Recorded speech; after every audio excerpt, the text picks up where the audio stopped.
Hey everyone, my name is Tristan and welcome to my small workshop in my basement. This video is the 6th part of my Toothless Ironman ARMOR build series. And I'm going to show you how I made the pauldrons and bicep guards, so let's not waste any time and get right into the build. Before we start, here's the picture I'm basing my entire armor on.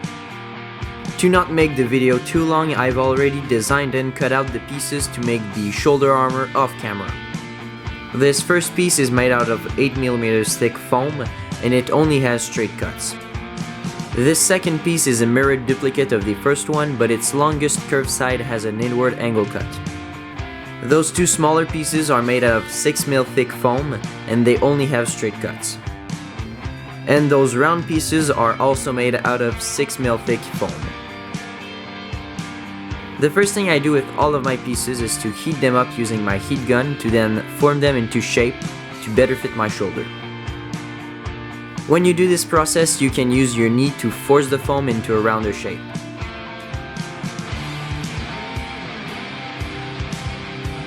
Now that all of my pieces have the right shape, I can glue them together using contact cement. The way contact cement works is you apply some to both the pieces you want to stick together. Then you spread it out and let it dry until it's tacky but not liquid anymore, and then you can stick your pieces together and they won't unstick. When I stick my two biggest pieces together, I try to keep the seam as clean as possible because I don't want to have to fill it later. The smaller pieces are glued on a lower level to give my pauldrons more of a 3D look. Here's the base of my pauldron all glued together. Now it's time to add my round pieces to my pauldron. But because they go over the edge, I'm gonna glue another piece to back them. First I have to measure its size and then cut it out. Twice, of course.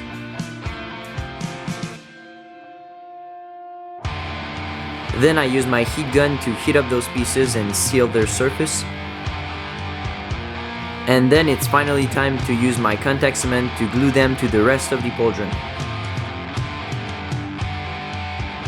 And finally I can glue my round pieces over them.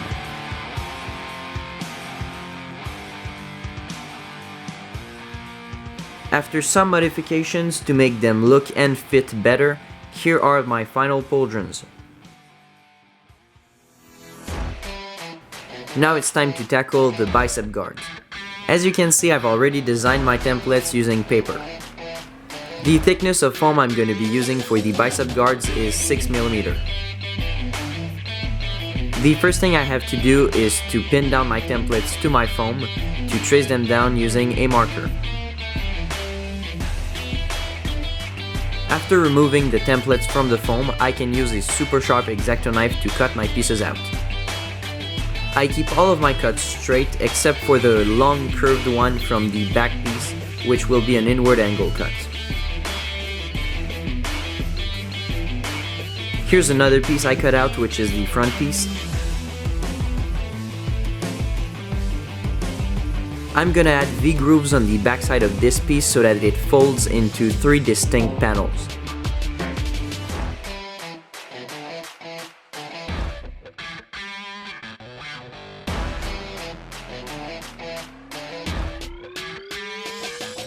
To glue my grooves back together, I'm going to use hot glue.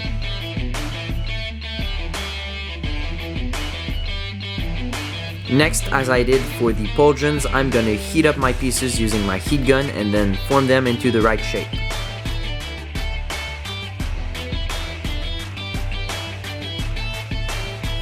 Next, I use my contact cement to glue all the pieces together. Some people prefer to add 2 coats of contact cement before gluing their pieces together. I prefer 1 because it makes the seams cleaner.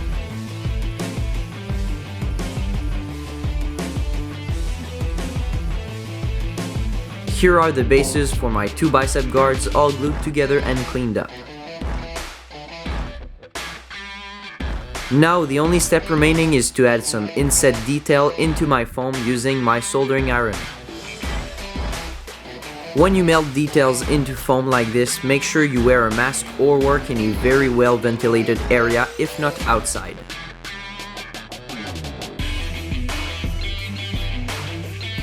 And with our bicep guards finished, we are done. So here is the final result, all painted. I decided to add a panel to the side of the bicep plate just to add some detail because I thought it was kind of plain. I really like how it looks, especially the sleek round design of the pauldron. So this is the end of the video. Thank you so much for watching. If you enjoyed, you can leave a like and subscribe to my channel for more cool stuff like this. In the next episode of the series, we're gonna make the forearm and paws of the armor, so stay tuned for that. And until the next video, I'll see you later. Bye.